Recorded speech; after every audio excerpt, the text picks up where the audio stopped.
এবার প্রধান উপদেষ্টা ডক্টর মোহাম্মদ ইউনূস সাহেবকে যে পরামর্শ দিয়েছে পিনাকি ভট্টাচার্য, আর যদি এই পরামর্শ ডক্টর ইউনূস শুনে তাহলে বিএনপি একেবারে জয় বাংলার পথে, চারদিকে আর কোনো কিছু খুঁজে পাবে না।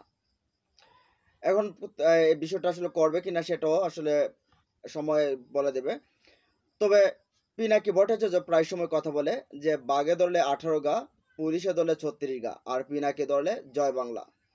দেখেন, পিনাকি ভট্টাচার্য প্রায় কয়েকদিন ধরে বলে আসছে যে নির্বাচনের আগ মুহূর্তে এমন কিছু কিছু জিনিস দেখাবো যেটা জনগণের সামনে বিএনপি মুখ দেখাতে পারবে না।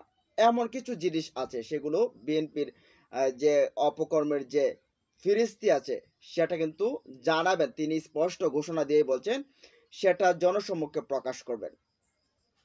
এখন এই যে সকাল বিকাল নির্বাচন নির্বাচন বলে বিএনপি যে মুখে ফেনা তুলছে, ডক্টর ইউনূসকে চাপ প্রয়োগ করছে, পিনাকি ভট্টাচার্য এদিকে তিনি বলছেন যে বিএনপি, ওয়াকার, আওয়ামী লীগ, দিল্লি, রাষ্ট্রপতি শাহাবুদ্দিন চুপ্পু, এরা হচ্ছে একই কারখানার প্রোডাক্ট। তারা সবাই মিলে চাচ্ছে ডক্টর ইউনূসকে সরিয়ে দিতে। এখন ডক্টর ইউনূসকে সরিয়ে দিয়ে যত তাড়াতাড়ি শোনা যায় বা নির্বাচনের চাপ যত তাড়াতাড়ি দেওয়া যায়, তাহলে নির্বাচনে তিনি কাবু হয়ে নির্বাচন দিয়ে দিতে পারে, তাহলে বিএনপি ক্ষমতায় চলে যাবে। সেটা দিল্লিও বিএনপিকে বোঝাচ্ছে।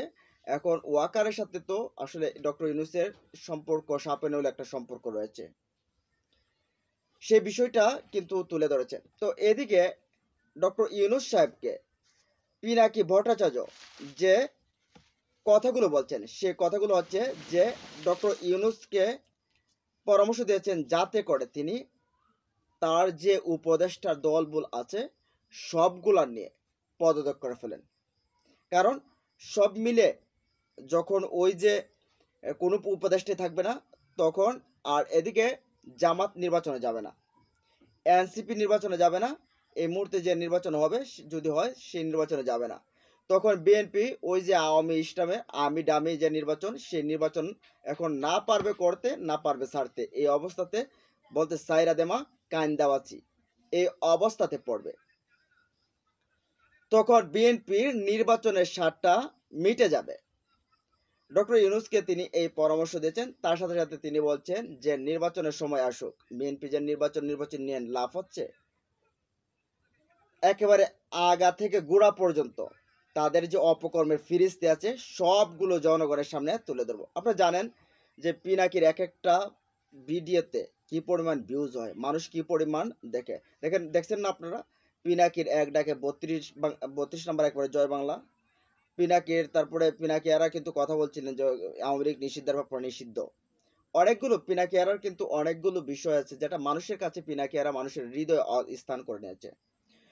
তো এখন এই যে বিএনপি সরকারকে চাপ দিয়ে রাখছে, 3-4টা পক্ষ মিলে বিএনপি, আওয়ামী লীগ, দিল্লি, ওয়াকার, তারপরে রাষ্ট্রপতি, এই সবগুলো মিলে যে একটা চাপ দেওয়ার চেষ্টা করছে যে ডক্টর ইউনূস বাধ্য হয়ে নির্বাচন দিবেন, নির্বাচন দিলে বিএনপি নির্বাচনে আসবে, আর এর ফাঁকে দিয়ে বিএনপি বরঞ্চ আওয়ামী লীগকে পুনর্বাসন করবে।